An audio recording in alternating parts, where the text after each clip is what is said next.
All right, well, we'll kick it off. Good morning, ladies and gentlemen, and welcome to our highly anticipated presentation where we're going to delve into the complexity surrounding Social Security benefits. Whether you're nearing retirement age or just starting your career, we wanted to bring you this webinar to provide you with the knowledge needed to make an informed decision about your financial future. So today we're joined by Julia Fuentes from Vanguard, who currently serves as Vanguard's financial planning and coaching strategist. Julie's a seasoned expert in the realm of retirement planning and Social Security benefits. So we always get questions surrounding Social Security, and I know it's always ever evolving. So I'll turn it over to Julia to guide us through this topic. Great. Thank you so much. And we will take some questions at the end. So I don't worry if you get a little confused, we can clear up any confusion along the way. So this is a topic that a lot of people ignore because it can get pretty complex. So we're going to walk through Social Security basics so you understand how the program works today. And I'm also going to point out reform items that are on the table so you'll know what could change in the future. We're going to walk through spousal benefits, survivor benefits, and some special considerations, including divorce. So to get started, wanted to open up with the history of Social Security because there's been a lot of changes in this program since the beginning in 1935. They actually, back in the day, they paid Social Security as a lump sum at age 65 because that was your final year. And obviously, we needed to change that moving forward. So lots of changes happened along the way. But the last time we had major reform was in 1983 under the Reagan administration. So we are due for some more reform. It's been a long time. You're going to see news articles out there that say Social Security Trust Fund is running out in the next 10 years. They project it to be emptied by 2033, 2034. And typically there's news articles out there that are meant to excite you and people get a little nervous. Oh no, does that mean Social Security is going away? All that means if the Social Security Trust Fund runs out, everyone's benefit checks will be cut by 20%. So the Social Security Trust Fund funds 20% of Social Security benefits. This is one thing politicians all agree on. We don't want to let that happen. We're going to pass some reform items so we don't need to cut people's benefit checks because that really could hurt the people that live on this money month to month and really need it. So I'm going to go through how Social Security works. So 80% of Social Security benefits are funded through FICA taxes, our payroll taxes. When you look at your paycheck, you're going to see this line item, OASDI, Old Age Survivors Disability Insurance. This is what you pay in to Social Security. 6.2% from the employer, 6.2% from the employee, up to a maximum wage base. So this presentation, we have the 2023 numbers in it, but the 2024 numbers is 168,600. They do kind of adjust this for inflation each year. Once you hit that max wage base, you stop paying into Social Security. So this is actually a really big reform item. You're going to hear a lot of politicians talk about this year. They could, if they wanted to, as a reform item on the table, instead of saying, hey, you pay 6.2% up to a maximum wage base, and then you stop paying in, you get a paycheck increase, let's tax it all. Uncap the max wage base. You make $1 million, you pay 6.2% on all the million. Or they could do something tiered, saying, hey, you pay in and then you stop paying in. And then if you make more than 400,000, you pay that 6.2% on the funds above that. So they could do any variation of that. If they uncap the max wage base, this actually could close the funding gap by about 70%. So it's a big item. And Politicians could also say, let's raise these taxes. Instead of 6.2%, let's make it 7.2%, 8.2%. Politicians don't like to raise taxes. So it seems to me it could be more likely to uncap the max wage base because when you look at how we pay into Medicare, it's uncapped. There's no max wage base. So they could argue we're just aligning it with the way we do Medicare and it would be easier to talk around. So that's just one reform item that could be likely in the future over the next 10 years. Now, to qualify for a Social Security benefit, you only need to put in 10 years of earnings. So 10 years of work, they do work in a credit system. So you can see the particulars there, but they're going to base your monthly benefit check on your 35 highest earnings years. You don't need to work 35 years. You only need to put in 10 years. If you work less than 35 years, they're going to put in zeros for those years that you didn't work, which can bring down your average that they're going to base your monthly payment on. Now, this is a reform item.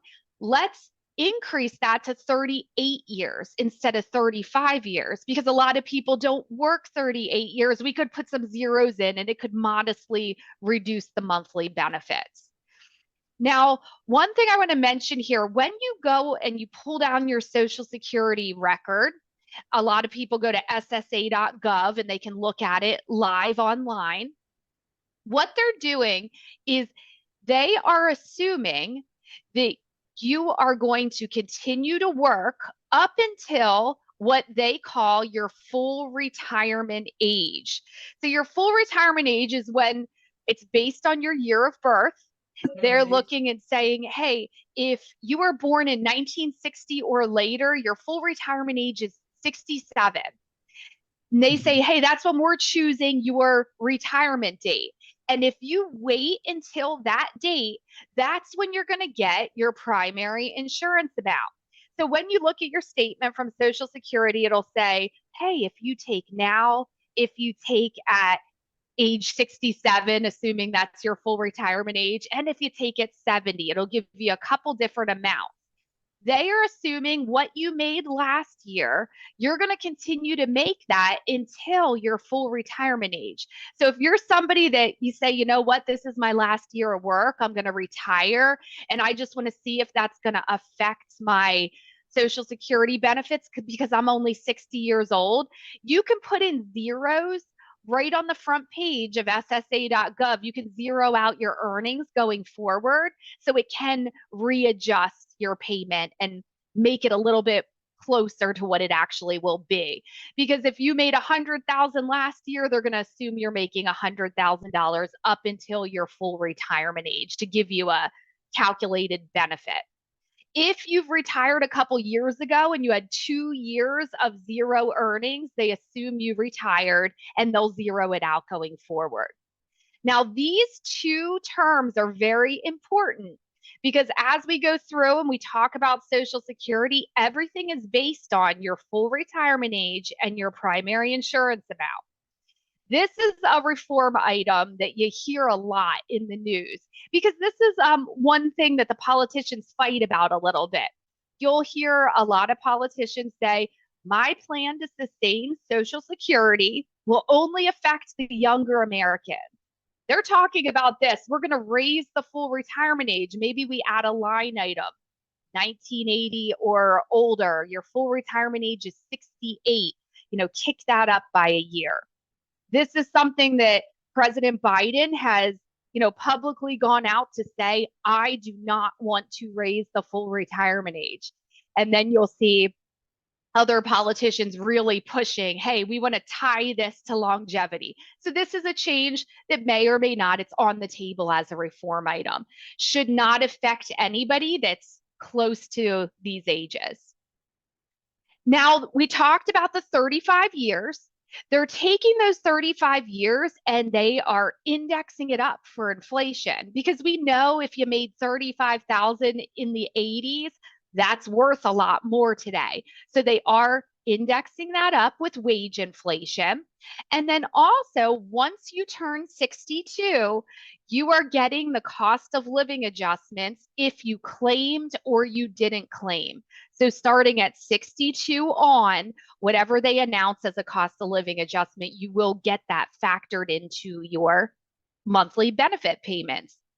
Now, this is a reform item, as there's a reform item for everything right now. There's a lot left for them to do to sustain Social Security.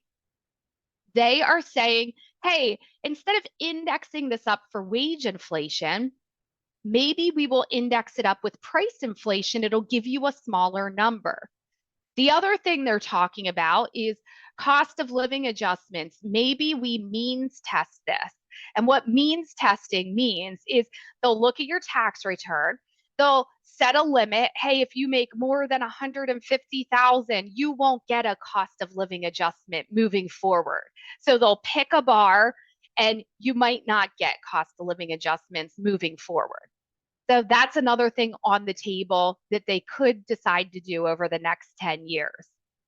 Now, we took your 35 highest earnings years. We're coming up with a monthly number, your average indexed monthly earnings. And then they're breaking this into 3 different tiers. And this is all about income replacement. We want to give more income replacement to the lower earners than the higher earners. So your first $1,000, you get 90%. The second, you get 32%. The third, you get 15%. Reform item. Let's change, they call these bend points. Let's change the bend point. Instead of 15%, let's make that 5%.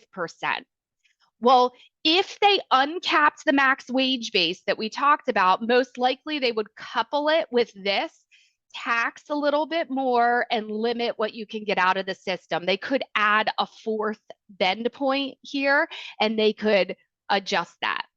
So some things you can see there's a lot left that they can do, and they only really need to pick a couple things. So when can you start receiving benefits? You can start receiving benefits at age 62. This is not a reform item, and they probably have stats behind the scenes showing that, hey, if you take at age 62, you're agreeing to get a pretty big reduction. For a lot of people, it's around a 30% reduction. So we're going to pay you less over your lifetime. So you can still take at age 62. There are some people that would want to take early. Maybe you're retiring early and you really need the income. Maybe you just found out you have an aggressive cancer and you don't have a long lifespan. You only have a couple years left. That makes sense to take it early. A lot of people look, there's a married couple, you have 2 benefits that you can play with, and they look and say, hey, one of us can take early and one of us can delay. Let's get the best of both worlds. So there's lots of different reasons you might consider this, but talk to your financial advisor because they'll help you determine your goals around this money and figure out if that makes sense for you to take early. Because every single month that you can delay, you will get a little bit more and more and more up until your full retirement age. So starting on the right-hand side, since I have a lot on this slide, if your full retirement age is 67, what this is showing is you take at age 62, you get to keep 70% of your primary insurance amount. So what we talked about before, primary insurance amount, the amount you get at your full retirement age. This is what they look at as the benchmark, and they reduce it from there. So you can see this is showing year over year. You get to keep a little bit more up until full retirement age. Your benefit doesn't get reduced at all. But then what happens is you start to get an 8% a year kicker. They call these delayed retirement credits. You get 8% a year up until age 70. After age 70, your benefits do not increase. So at age 70, you take it regardless. But a lot of people think, oh, I need to wait an entire year. Every single month that you wait, you're going to get a little bit more and a little bit more. Also, once you turn full retirement age, you can start retroactively claiming by 6-month periods. So let's say, well, I don't know if I want to wait until 68. You can wait until you're 67 and a half and then say, pay me a lump sum for the last 6 months. So a lot of different strategies open up once you turn full retirement age. So this is saying the same thing on this side, this visual chart on the left. At age 67, if your primary insurance amount is $3,000, you can take it early, get a reduction, or you can wait until 70 and get a lot more. What we don't have on this slide is the cost of living adjustment. So this is very conservative. A lot of people, you not only get those 8% a year delayed retirement credits, you also get a cost of living adjustment on top of that that can really pack the punch. This is all a question. If we knew when you were going to die, we could tell you exactly when to claim. So if you could give us those dates, like, oh, she's going to die at this time and I'm going to die at this time, then we could give you the answer. But since none of us know, it's probably good that we don't know. We have to make assumptions when your financial advisor is running an optimization for you and saying, hey, if you both live until 85, this is going to give you the most lifetime dollars. But then if you live until 90 and you live until 85, it might change it slightly. So we have to put assumptions in there, but we know that people that have health insurance tend to be living longer, and the chances that one of the two of a couple is going to live into their 90s is actually quite high.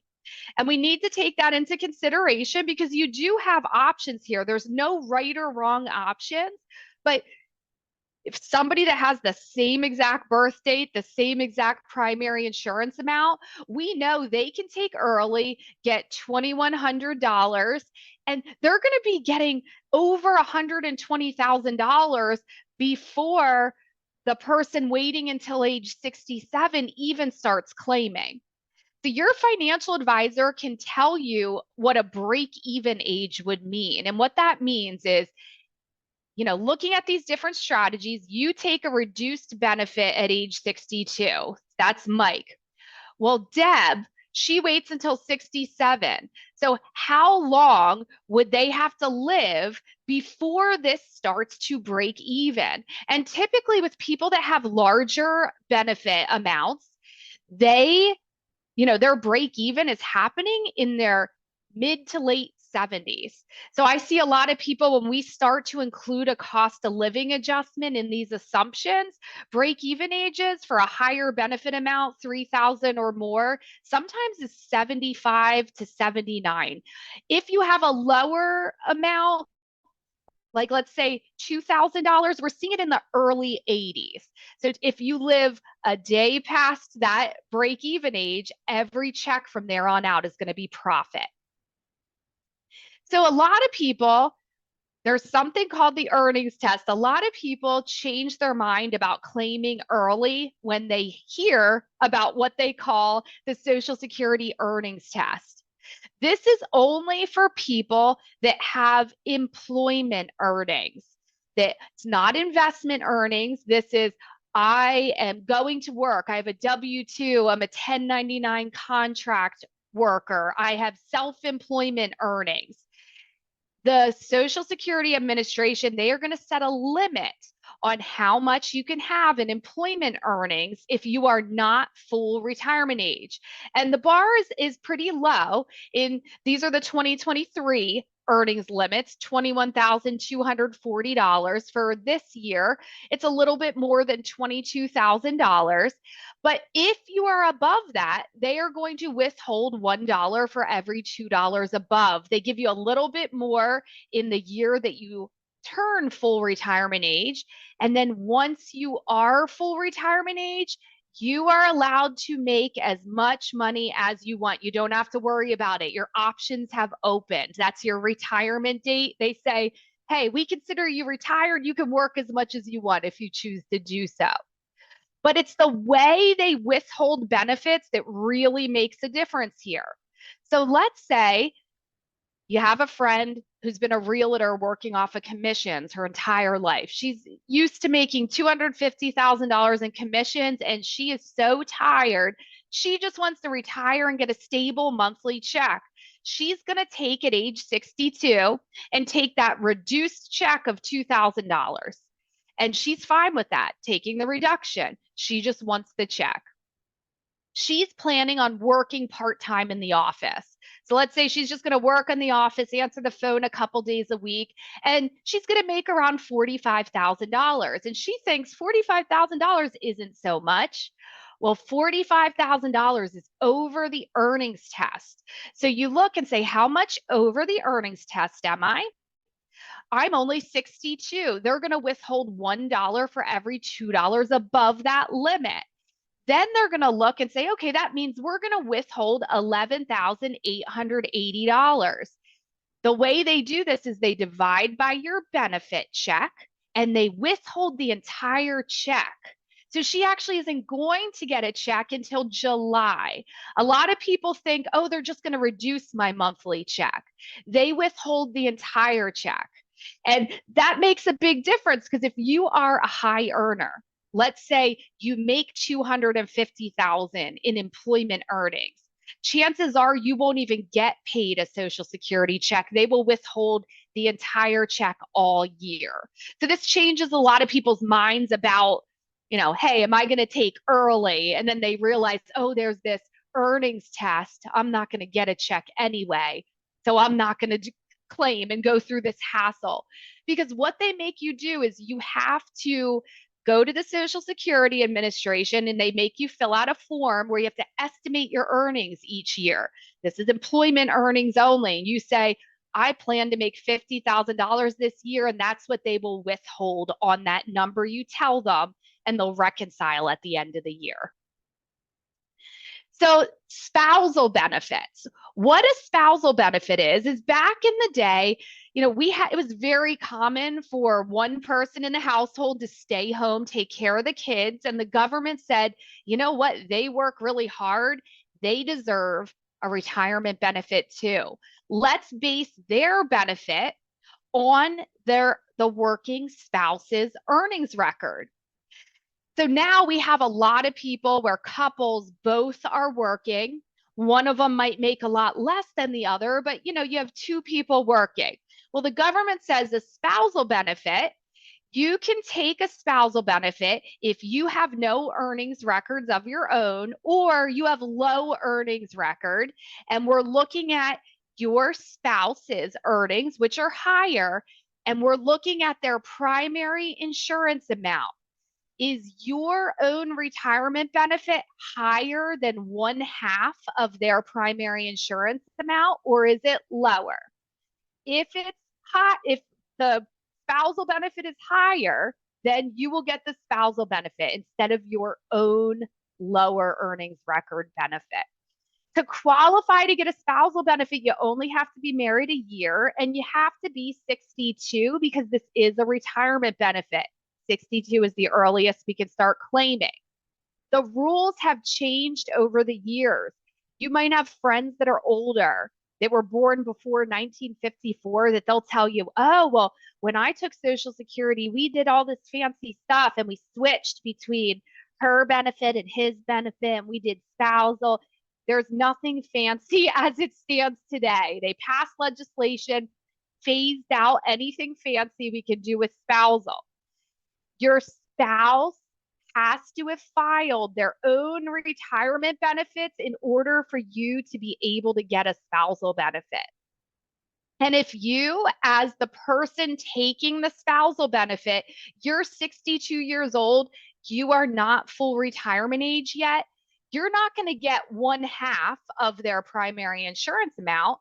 You are going to get less than that because there still is a reduction table for you taking early. So you take at age 62, you're going to get less than half. They're going to reduce your benefit just like the table we looked at earlier. And this is gender neutral. Anybody can claim a spousal benefit on the other as long as you are married. Now, just to make this make more sense, because it is quite a bit of rules, let's say William and Kate both are turning age 62 and their full retirement age is 67. They were born after 1960. So you look at William, his primary insurance amount, if he were to wait until age 67 to claim, is $2,000. Kate, she worked part time. Her benefit, if she waited until age 67, based on her own earnings record, is $500. When you look at that, you say, oh, Kate's benefit is less than half of William's. So Kate will get a spousal benefit of $1,000. Well, William decides he's taking early. He's going to get the $1,400. He's taking his reduction and he's taking it at age 62. Does that affect Kate? It does not. Kate is allowed to make her own claiming decisions. She can, if she wants, claim at 62 with William and get a reduced amount. She would only get $654 because she's taking early. She can wait until age 67, her full retirement age, and get to claim that full $1,000. Spousal benefits don't grow past your full retirement age. So that 8% a year we talked about doesn't pertain to spousal. It's going to stay consistent up until age 70. So let's say William decides, I'm going to wait until age 70. I want the $2,500 instead of the $1,400. So I'm going to delay. Well, we talked about earlier, hey, Kate, she can't get a spousal benefit until William turns his on. So now what are we going to do? Well, what we're going to do is Kate, she has her own $500 benefit, and nothing gets reduced if she waits until full retirement age. So she can claim her $500 at age 67, have no reduction. Once William starts claiming, her benefit amount will step up to the full $1,000 at age 70. A lot of people go, well, isn't she going to get half of the $2,500, his age 70 benefit? Spousal benefits are always based on that primary insurance amount. So it's always going to be based on that $2,000, not the higher amount. So a lot of people leave money on the table saying, oh, well, I have to wait for my spouse to turn theirs on for me to turn mine on. But if you have your own earnings record, even if it's very small, you can turn yours on and it's just going to step up when your spouse claims. So this is all a math game depending on your ages. Your financial advisor can help optimize here, tell you what you should do. So the reason why William may want to wait until age 70 is because of survivor benefits. At the end of the day, let's hope we all live well into our 90s. One of us will probably die first. Usually people don't die on the same day. It can happen, but one person usually goes before the other. And what will happen is one benefit amount will drop off. You get to keep the higher one. So a lot of couples that have two benefits at play, they will say, you know what? Higher earner, I'm going to delay until age 70, lock in the highest amount for the last man standing. We don't know who it's going to be, but we know this is going to be the one benefit that remains. So you take early, I'm going to wait. So a big consideration, the reason why a lot of people wait as long as possible to lock in that highest amount, knowing that's the amount that's going to remain at the end of the day. So to qualify for a survivor benefit, you only have to be married 9 months. A lot of people think you have to be married a really long time. As long as your spouse has the 10 years of work, the spouse that passed away, they qualified for a Social Security benefit, and you made it to 9 months, there is a survivor benefit there. You can't take a survivor benefit until you are age 60, unless you have dependent children at home. So if you have dependent children, there is a survivor benefit that can be turned on. And then once your kids age out, you will have to wait until age 60 to turn it back on. You can get remarried after age 60. But if you get remarried at age 59, you can no longer collect this survivor benefit. So with this, again, a reduction table that, hey, I'm age 60. This is showing if I take at age 60, this is the percentage of the survivor benefit that you get to keep. And you can see it increases up until your full retirement age. They don't reduce it at all. So earlier we were talking about the earnings test. This comes into play a lot where, hey, I'm going to use my aunt and uncle as an example. So my uncle passed away in the shower, cardiac arrest. He was 58 years old. My aunt was also 58. And it was very unexpected. And it was confusing. My aunt had just lost half of the income. They both paid into all the bills, so just lost his income. So her question was, how is this going to work with survivor benefits? Well, she didn't have dependent children at the time, and she was employed with great employment earnings. So even if she was age 60 and she was eligible to turn on a benefit, they would have withheld her benefit because of her employment earnings. She was looking to replace income. She had to get that income in a different way. Her financial advisor helped her, source that income because it couldn't come from Social Security. Now, in her case, my uncle was not full retirement age. His full retirement age would have been 67. So 100% of the primary insurance amount, that is the survivor benefit. Assuming he had lived until 67, that gets locked in. Now, let's say he had lived a much longer life and he was 69 when he passed away. They would look at the 8% a year delayed credits and they would lock that in at that higher amount. But let's say he had made it to age 62 and he had claimed early. What they do is, for people that take early benefits, they lock in 82.5% of your primary insurance amount. That's the survivor benefit. They call this the widow's limit because we talked earlier about if you take at age 62, you'll get a 30% reduction and get a lower check. Well, you look at this, you're like, well, wait, that's actually higher. So there is a chance you could get a higher benefit than your spouse was getting. And also, if you're younger as the one claiming the survivor benefit, you look and you say, well, I'm age 63 and you're capped at 82.5%, you might as well take early because by waiting, you're not going to get anything extra. So you can see how this stuff gets really complicated. So your financial advisor can walk you through all of this. It's just good to know the high level concepts and how they all pull together. Of course, if you retired and it was maybe you were like 65, sometimes it's more than 82.5% of the primary insurance amount. Of course, you're going to get the larger amount depending on how long you delayed. So this is the thing that often I hear the Social Security Administration doesn't proactively bring up to you.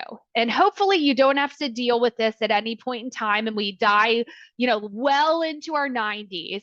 But in the case of my aunt and uncle, you never know. Things happen unexpected. You have options. If you have your own retirement benefit based on your own earnings record, and you have a survivor benefit because your spouse has passed away. This is one area where you can switch between benefits.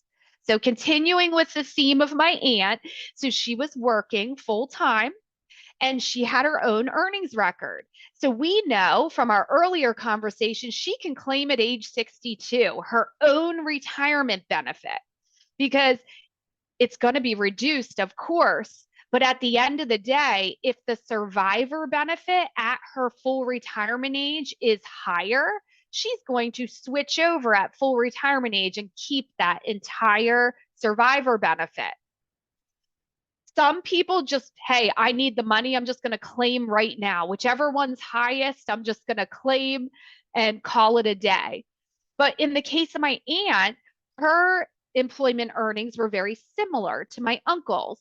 So when we looked at both of them, we could see that by her delaying until age 70 on her own earnings record, getting that 8% a year up until age 70, that is higher than the survivor benefit at her full retirement age.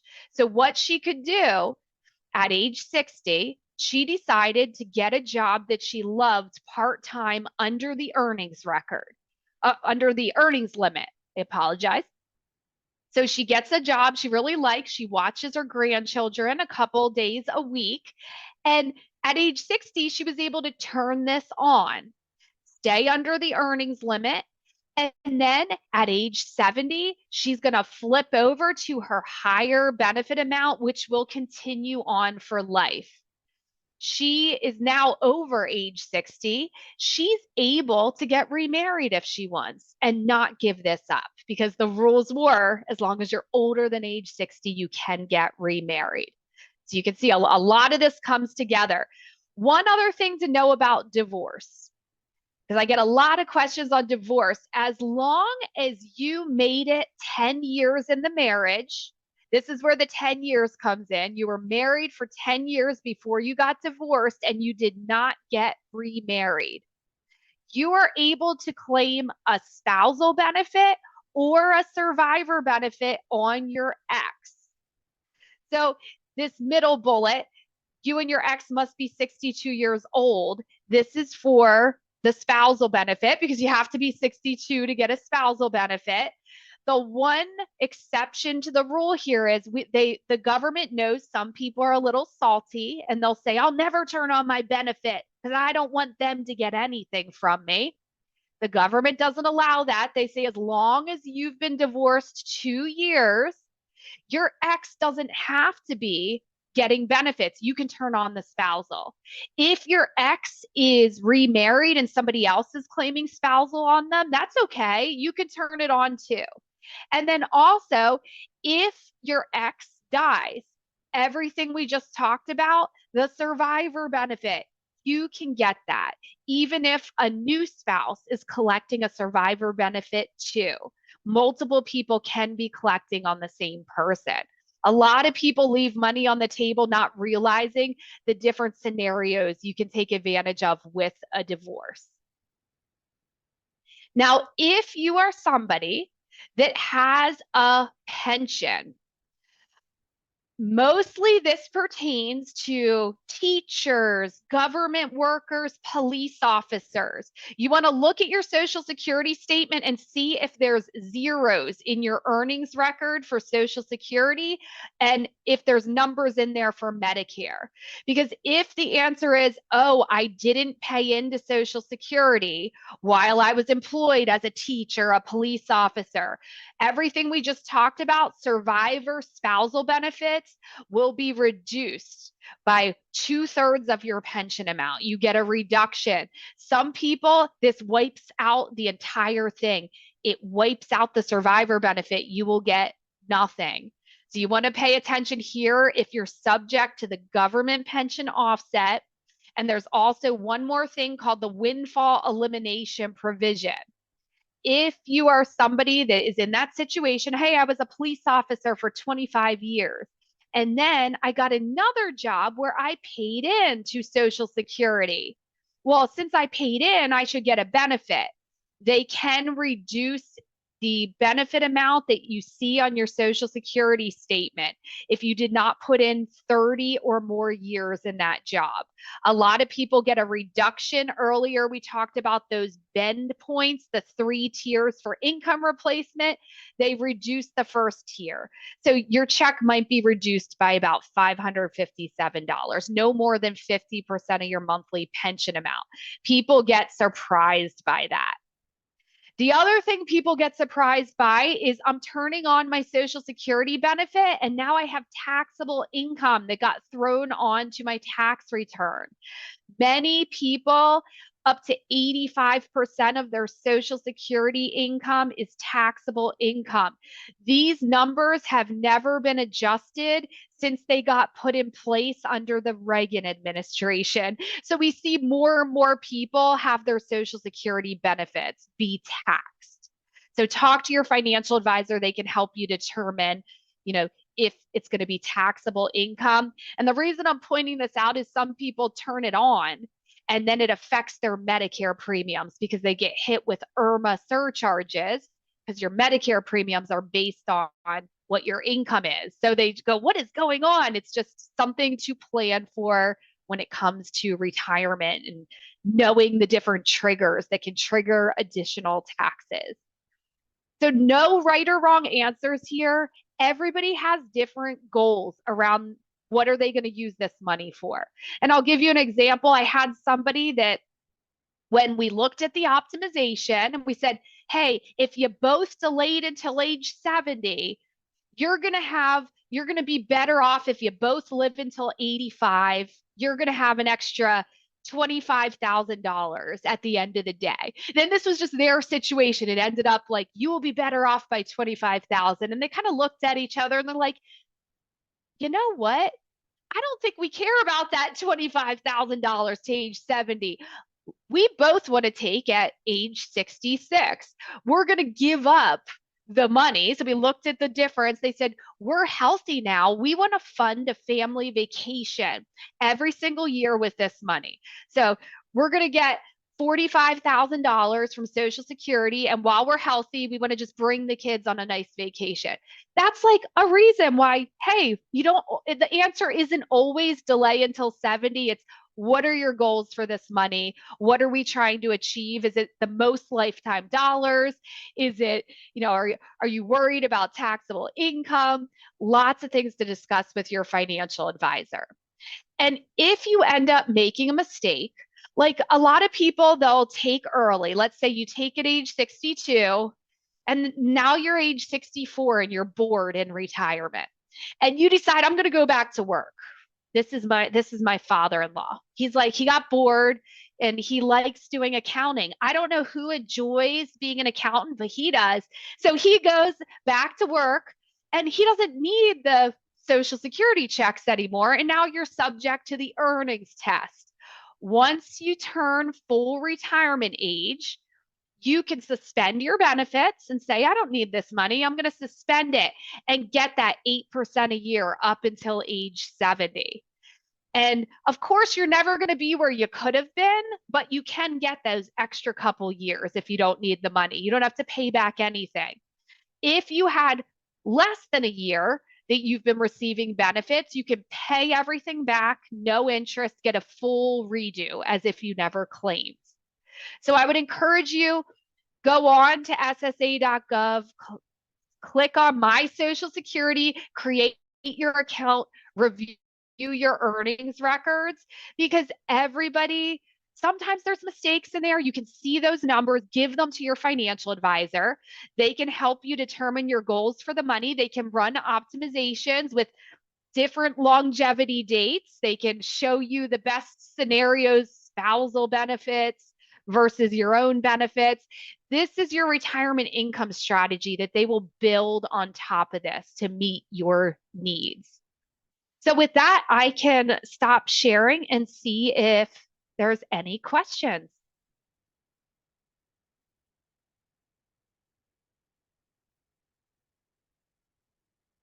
I know it's a lot of information.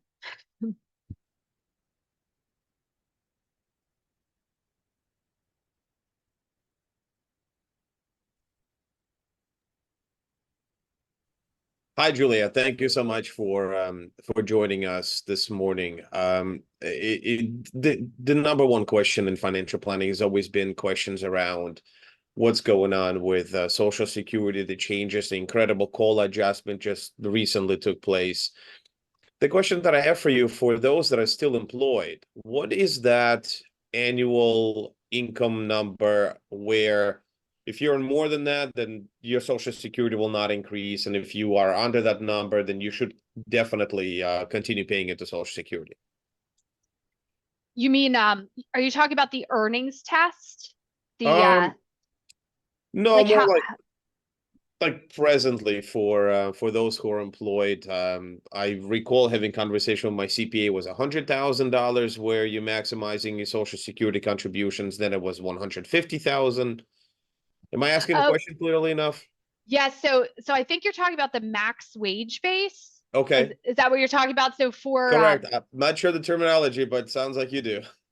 yeah. So earlier we were talking about the you pay in up to a max wage base. So right now it's at 168,600.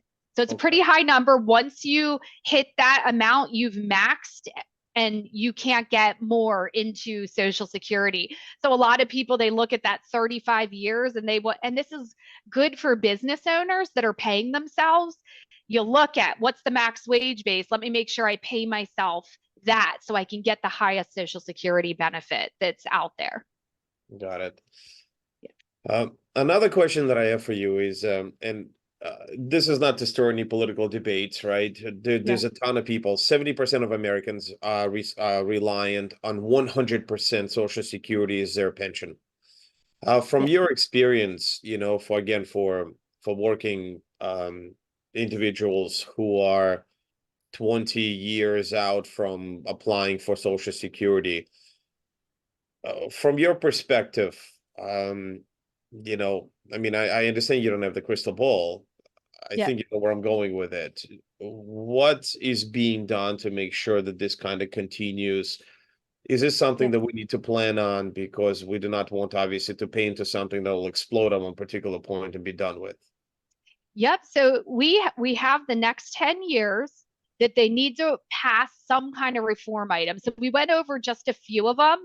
Anybody that's interested in reviewing some of the extra reform items, there's a website out there. It's not a Vanguard site, but it's pretty good. If you Google the reformer Social Security, it'll show you all the different reform items that are on the table that they could choose to pass. So right now we're in a bit of a crunch time because we have all the baby boomer generation claiming, and then, the generation paying in, there's not as many people paying in, like two people paying in for every one person taking benefits.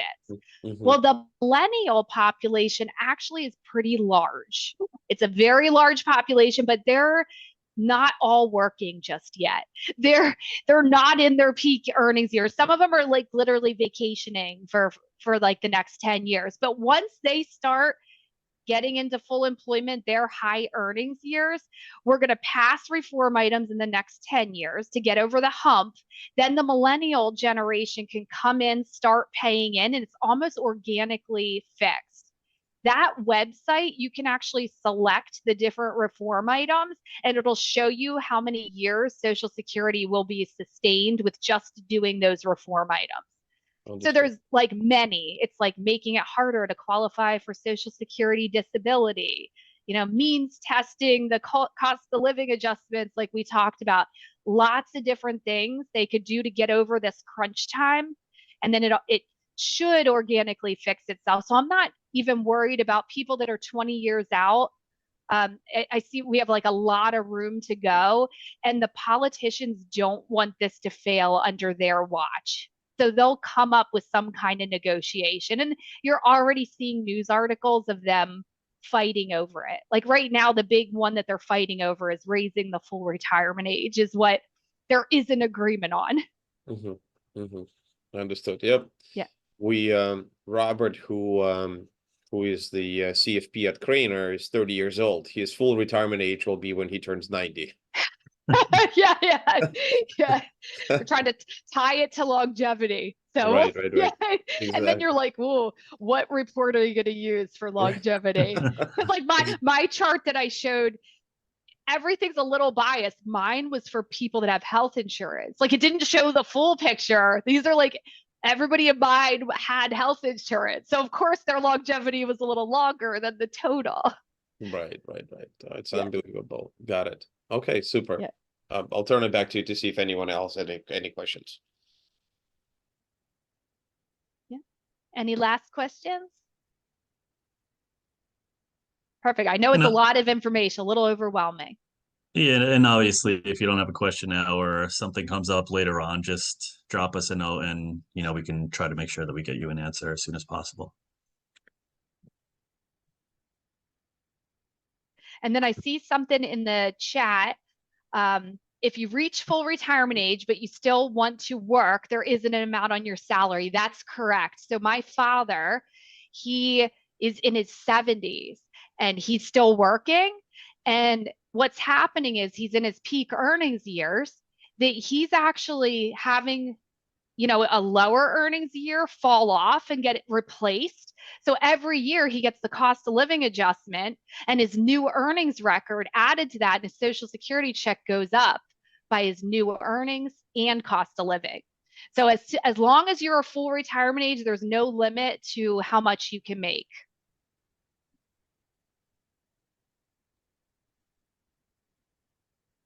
All right. If there's no other further questions, well, thank you so much for this. I know there's a lot of like intricacies and rules to Social Security, so that's why it was such an important topic for us to kind of get this out to everybody.